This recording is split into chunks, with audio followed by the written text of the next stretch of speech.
اللہ فرشتے بھیجتا ہے خصوصی طور پر عید کے فنکشن کے لیے فرشتے، جیسے ہر جمعے کو فرشتے آتے ہیں ویسے فرشتوں کی ایام میں ڈیوٹیاں ہیں، تو عید کے لحاظ سے خصوصی فرشتے رب ذوالجلال بھیجتا ہے۔ فَيَهْبِطُونَ إِلَى الْأَرْضِ، تو وہ فرشتے زمین پر اترتے ہیں۔ فَيَقُومُونَ عَلَىٰ أَفْوَاهِ السِّكَكِ، وہ گلیوں کا جو مین انٹرنس ہے وہاں وہ کھڑے ہو جاتے ہیں، چوکوں کے اندر یا گلی کا جو مین پوائنٹ ہے مرکزی جگہ داخل ہونے کی، وہاں وہ عید والے دن صبح صبح آ کے کھڑے ہو جاتے ہیں۔ تو جس وقت وہ کھڑے ہوتے ہیں تو فَيُنَادُونَ، وہ آواز دیتے ہیں، یعنی صرف کھڑے نہیں ہوتے بلکہ آ کے اعلان کرتے ہیں، بِصَوْتٍ، ایسی آواز کے ساتھ کہ وہ آواز رب ذوالجلال ہر کسی کو سناتا ہے۔ من خلق اللہ عز وجل الا الجن والانس، جن اور انسانوں کے سوا باقی سب کو فرشتوں کی آواز آتی ہے۔ جو فرشتے انسانوں کی عید کی خوشیوں میں شریک ہونے کے لیے ان کے اس عظیم خوشی کے دن کے لیے آتے ہیں تو وہ آواز دیتے ہیں ہر چوک میں کھڑے ہو کر، اور یہ اللہ تعالیٰ کی قدرت ہے کہ باقی سب کو وہ سنائی دیتی ہے، انسان اور جن کو وہ آواز سنائی نہیں دیتی۔ فَيَقُولُونَ، اب جنہیں بلاتے ہیں ان کو وہ سنائی نہیں دیتی آواز، تو بلاتے اس لیے ہے کہ پوری مخلوق کو پتہ چل جائے کہ یہ جو اتنی دھوپ میں روزے رکھتے رہے اور پیاس برداشت کرتے رہے، رب کے ہاں ان کے لیے اہتمام کتنا ہے۔ تو ہمارے آقا علیہ السلام فرماتے ہیں فَيَقُولُونَ یا امت محمد صلی اللہ علیہ وسلم اخرجوا الی رب کریم، یہ آواز ہے تو سرکار نے سن کے سنا دی ہے، اگرچہ ہمیں نہ آئے، چونکہ فرما جنوں انسانوں کو آتی نہیں باقی سب کو آتی ہے، مگر وہ بلاتے انسانوں کو ہیں کہ اے روزے دارو نکلو اپنے گھروں سے تم نکل کر چلو عید گاہوں کی طرف۔ کس طرف چلو؟ الی رب کریم، کریم رب کی طرف جانا۔ عیدگاہ کی طرف ہے تو کہتے ہیں چلو کریم رب کی طرف۔ یعطی الجزیل، جو کہ اجر جزیل دینے والا ہے، تمہاری نیکیوں پر بہت بڑا ثواب، اپنا ثواب لینے کے لیے گھروں سے نکلو۔ وَيَعْفُو عَنِ الْعَظِيمِ، وہ رب کہ جو بڑے بڑے گناہ بخش دے گا، اس رب کی طرف تم نکلو۔ فَإِذَا بَارَزُوا إِلَى مُصَلَّاهُمْ، جب یہ گھروں سے نکل کے عید گاہوں میں پہنچ جاتے ہیں، مسجد جس میں عید پڑھی جائے گی یا گراؤنڈ جس میں عید پڑھی جائے گی، جب یہ چلے جاتے ہیں تو یقول اللہ عز وجل للملائکہ، رب ذوالجلال فرشتوں کو یہ فرماتا ہے، ما جزاء الاجیر اذا عمل عملہ، دوسری جگہ ہے وفى عملہ، اے فرشتوں مجھے یہ بتاؤ کہ اس مزدور کی کیا جزا ہے جو اپنی ڈیوٹی پوری کر چکا ہو، جتنا اس کو کہا گیا اتنا کام اس نے کر لیا ہو، تو اس کے بعد اس سے کیا کرنا چاہیے، اس کی کیا جزا ہے۔ تو خالق کائنات جل جلالہ فرشتوں سے مشورہ کرتا ہے، فرشتوں سے پوچھتا ہے۔ حالانکہ دوسری طرف جو مشورہ کی صورتحال ہے یہ وہاں ہوتی ہے جہاں اپنی رائے اتنی کامل نہ ہو، تو پھر کلیکٹو وزڈم کی طرف سے وہ ساری آراء کو اکٹھا کر کے اچھی صورتحال نکالی جاتی ہے، یا پھر کسی سے مسئلہ پوچھ کے بڑے سے کہ بتاؤ کیا کرنا چاہیے۔ تو اللہ تو کسی کا محتاج نہیں ہے، اسے خود پتا اس نے کیا کرنا ہے، اور اسے خود پتا ہے کہ بہتر صورتحال کیا ہے، لیکن اس کے باوجود رب ذوالجلال فرشتوں سے یہ پوچھتا ہے تاکہ لوگوں کو مشاورت کی سنت کا پتہ چل جائے کہ وہ رب ہو کے کر رہا ہے، حالانکہ وہ محتاج نہیں۔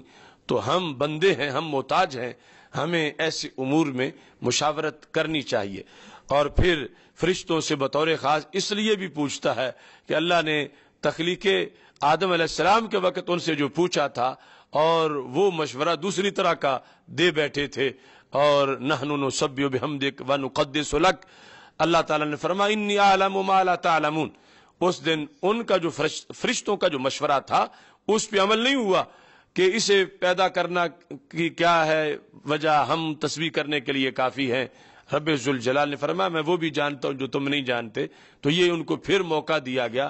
لیکن اب وہ صورتحال فرشتوں کی طرف سے نہیں ہے، اب یہ صورتحال ہے کہ فرشتے جواب میں کہتے ہیں فَتَقُولُ الْمَلَائِكَةُ إِلَٰهَنَا وَسَيِّدَنَا، اے ہمارے رب اور اے ہمارے سید۔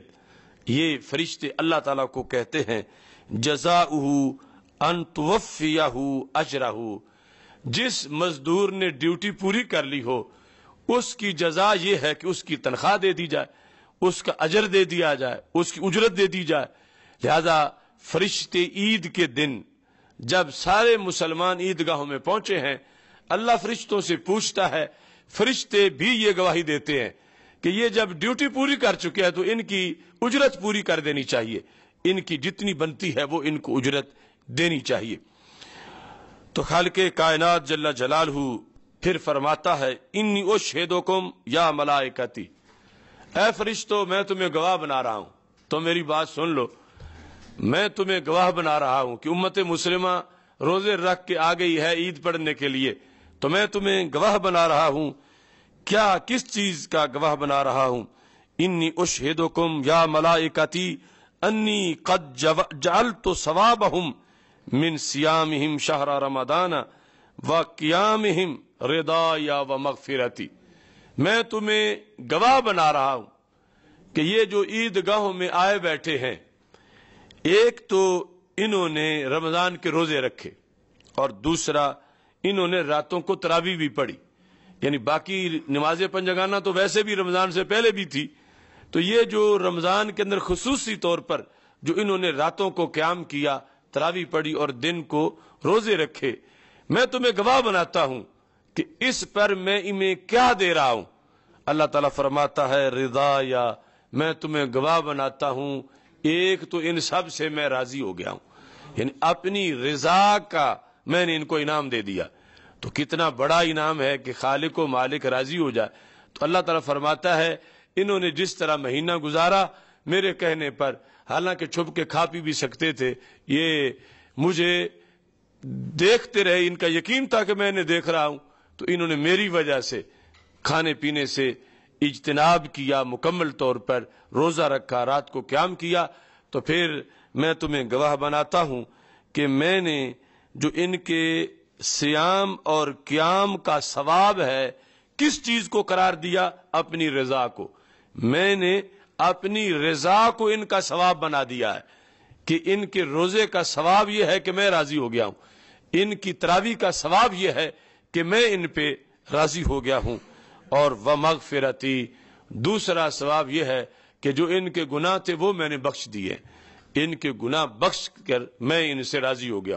اب آپ اس پہ یہ سوچیں کہ عیدگاہوں میں سارے لوگ پہنچے، فرشتے چوکوں میں کھڑے ہیں، اور جب بندے اکٹھے ہو گئے تو وہ بھی پہنچ گئے۔ اللہ تعالیٰ نے ان سے مشورہ کیا اور بات ساری اس پر ہو رہی ہے کہ جو ڈیوٹی پوری کر چکا ہے اب اس سے کیا کرنا چاہیے، اس کو کیا دینا ہے۔ تو اب جو گھسے ہوئے ہیں بیچ میں، جنہوں نے ڈیوٹی پوری کرنا تو کیا شروع ہی نہیں کی تھی یا ادھوری کی ہے، روزے سارے نہیں رکھے، تراویح نہیں پڑھی، اور گھسے ہوئے وہ بھی ہیں بیچ میں، تو وہ کیا انعام لینے گئے ہیں؟ ان کی تو بات ہی نہیں ہو رہی۔ بات تو یوم الجوائز اور لیلۃ الجوائز، جو رات چاند ہے وہ شب تقسیم انعامات، اور جو دن ہے وہ یوم تقسیم انعامات، یہ تو وہ ہے جو رب کی طرف سے دی ہوئی ڈیوٹی پوری کر کے گئے ہیں، اور یہ دوسرا ٹولہ ہے یعنی جو اچھی طرح نہا دھو کے ویسے ہی پہنچ گئے ہیں، تو انہیں تو بلا ہی نہیں گیا۔ یہ تو ان کے لیے یوم جوائز ہے کہ جنہوں نے اللہ تعالیٰ کے ہاں اللہ کے حکم پر کام کیا ہے۔ تو خالق کائنات جل جلالہ نے فرما دیا کہ میں نے فرشتوں میں تمہیں گواہ بنا رہا ہوں، اور یہ مزید اہتمام ہے، حالانکہ رب ویسے فرما دے تو بات پکی ہے۔ فرشتوں کو گواہ بنایا اور سرکار کو یہ سب کچھ بتا دیا کہ میں یہ کہتا ہوں، فرشتے یہ کہتے ہیں، یہ پورا ڈائلاگ جو ہے یہ سرکار نے پھر صحابہ کرام رضی اللہ تعالی عنہم کے سامنے بتایا کہ عید کے دن کی یہ کاروائی ہوتی ہے۔ اور پھر اللہ تعالیٰ فرماتا ہے یا عبادی